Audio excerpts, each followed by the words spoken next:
Dear students, today we will revise CSS. CSS means Cascading Style Sheet. CSS किस लिए use होती है?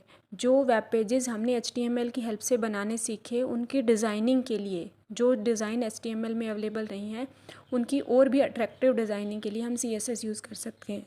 CSS के क्या बेनिफिट्स हैं? एक तो CSS की हेल्प से हम पूरी वेबसाइट का लुक एक बार में चेंज कर सकते हैं, तो इससे हमारा टाइम बचता है, कोड छोटे हो जाते हैं क्योंकि हर एक एलिमेंट की डिज़ाइनिंग अलग से नहीं करनी पड़ती, इसलिए कोड छोटा हो जाएगा।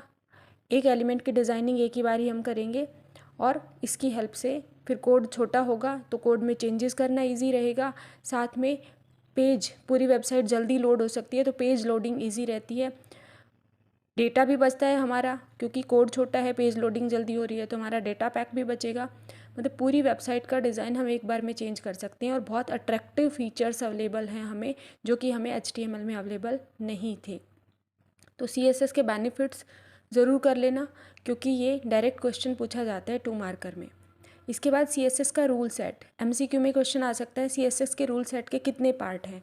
तो मैंने यहाँ पे लिखा है CSS के रूल सेट के 2 पार्ट हैं, सेलेक्टर और डिक्लेरेशन। अब डिक्लेरेशन फर्दर प्रॉपर्टी और वैल्यू में डिवाइड हो जाता है, बीच में कॉलन आता है, लास्ट में सेमीकोलन और करली ब्रैकेट में आता है ये पूरा part. Selector can be any HTML tag, कोई भी HTML का टैग है वो सेलेक्टर का काम कर सकता है। तो CSS रूल सेट 2 पार्ट का हुआ, सेलेक्टर और डिक्लेरेशन।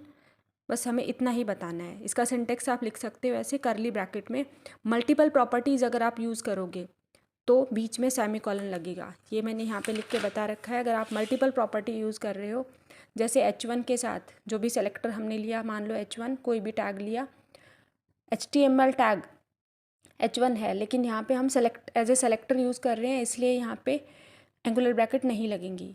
मैंने 2 प्रॉपर्टी यूज़ की हैं, कलर और टेक्स्ट अलाइन, दोनों के बीच में सेमीकोलन आया है और लास्ट में भी सेमीकोलन आया है, लास्ट में करली ब्रैकेट से क्लोज़ किया है। ये CSS का रूल सेट कहता है कि करली ब्रैकेट होने चाहिए और लास्ट में सेमीकोलन। मल्टीपल प्रॉपर्टी अगर आप यूज़ कर रहे हो तो बीच में आप डिक्लेरेशंस में सेलेक्टर यूज़ करोगे प्रॉपर्टी वैल्यू के सेट के बीच में।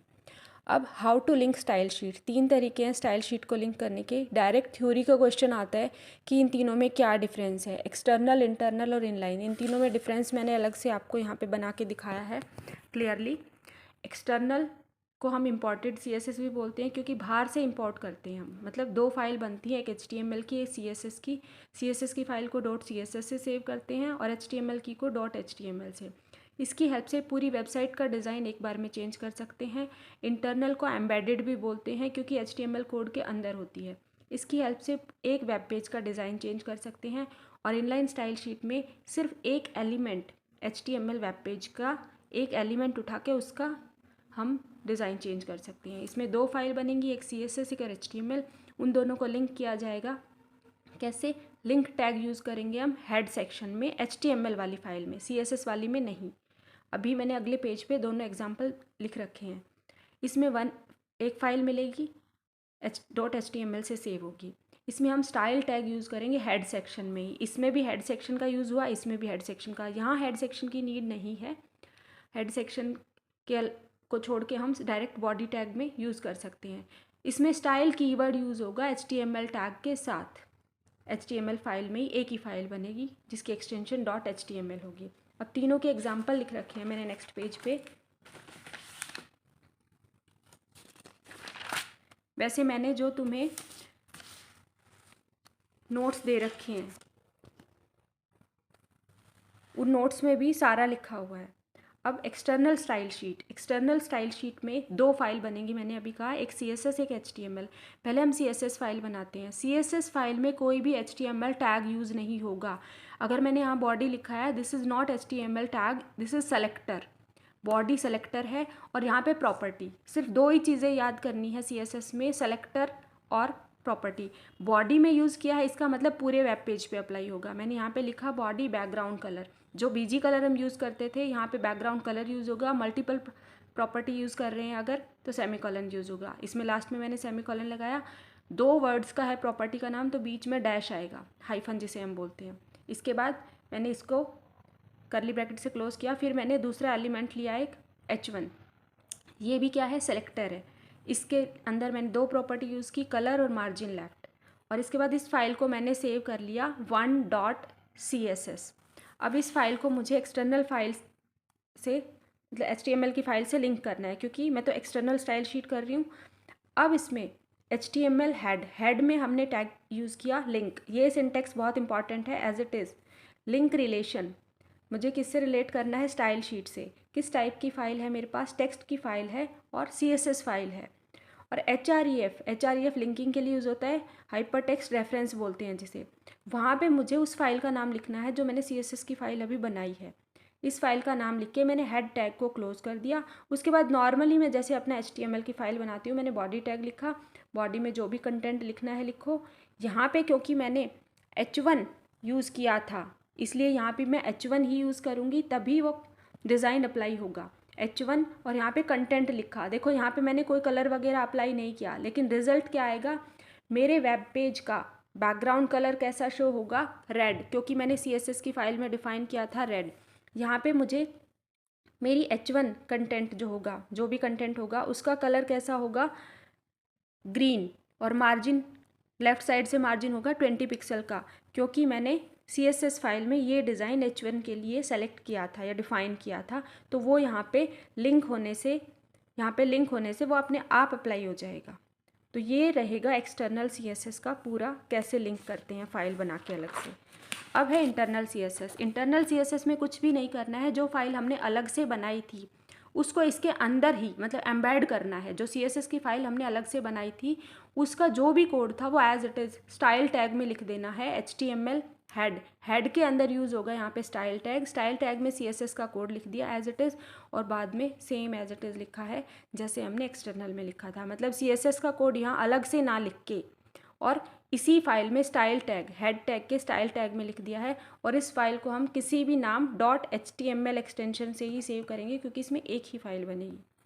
इसके बाद इनलाइन स्टाइल शीट में एक ही लाइन में HTML CSS दोनों यूज़ होंगे। जैसे यहाँ पे मैंने किया बॉडी, और स्टाइल टैग ना यूज़ करके स्टाइल कीवर्ड यूज़ हो रहे हैं। यहाँ पे टैग नहीं है, ये स्टाइल कीवर्ड है, बॉडी टैग के साथ यूज़ हो रहा है। मतलब इन लाइन, एक ही लाइन में HTML प्लस CSS बोथ। और फिर जैसे प्रॉपर्टी हम नॉर्मली यूज़ करते आ रहे थे वैसे यूज़ कर देंगे। इसमें एक ही लाइन में ये स्टाइल वर्ड बहुत इंपॉर्टेंट है यहाँ पे। तो ये डिफरेंस है इन तीनों में कि एक्सटर्नल में लिंक टैग यूज़ होगा हेड में, इंटरनल में स्टाइल टैग यूज़ होगा हेड में, और इन लाइन में स्टाइल कीवर्ड यूज़ होगा HTML टैग के साथ। अब है CSS की प्रॉपर्टीज़।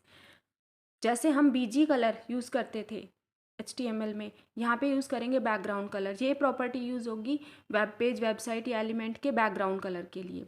दूसरी प्रॉपर्टी है बॉर्डर में 3 चीज़ें आएंगी, स्टाइल, विड्थ और कलर। बॉर्डर की स्टाइल, बॉर्डर स्टाइल डैश बीच में, border width, border colour. Border की स्टाइल कोई भी हो सकती है, डॉटेड, डबल, डैश, आपके नोट्स में और भी बहुत लिखी हुई होंगी। नेक्स्ट है मार्जिन एलिमेंट के अराउंड स्पेस क्रिएट करने के लिए। अब margin top, margin bottom, margin left, margin right, आप चारों साइड अगर अलग अलग स्पेसिंग चाहते हैं तो आप इनमें से कोई भी यूज़ कर सकते हैं। नेक्स्ट है हाइट और विड्थ, CSS एलिमेंट की हाइट और विड्थ सेट करने के लिए। इसमें कोई भी यूज़ कर सकते हो आप, पर मैंने इनलाइन CSS का एग्जांपल लिया है। स्टाइल, हाइट और विड्थ कोई भी ले सकते हो इसमें। Next is outline property, border की तरह ही है, लेकिन क्वेश्चन आता है आउटलाइन और बॉर्डर में क्या डिफरेंस है। बहुत इंपॉर्टेंट क्वेश्चन है। आउटलाइन और बॉर्डर दिखती एक जैसी हैं, लेकिन यहाँ पे जैसे ये कंटेंट है तो ये बॉर्डर है, और बॉर्डर के बाहर जो लाइन है वो आउटलाइन है, और इन दोनों के बीच जो स्पेस है उसको बोलते हैं आउटलाइन ऑफसेट।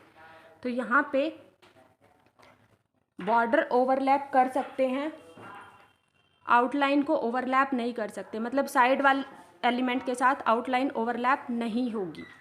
और आउटलाइन कंटेंट के चारों तरफ, बॉर्डर के चारों तरफ ड्रा होती है, और कंटेंट के चारों तरफ बॉर्डर ड्रा होता है। जैसे ये मैंने एग्जांपल बता रखा। आउटलाइन को कस्टमाइज़ नहीं कर सकते, मतलब इन चारों साइड की आउटलाइन सेम ही रहेगी, कलर भी, स्टाइल भी, साइज़ भी उनका, मतलब विड्थ भी।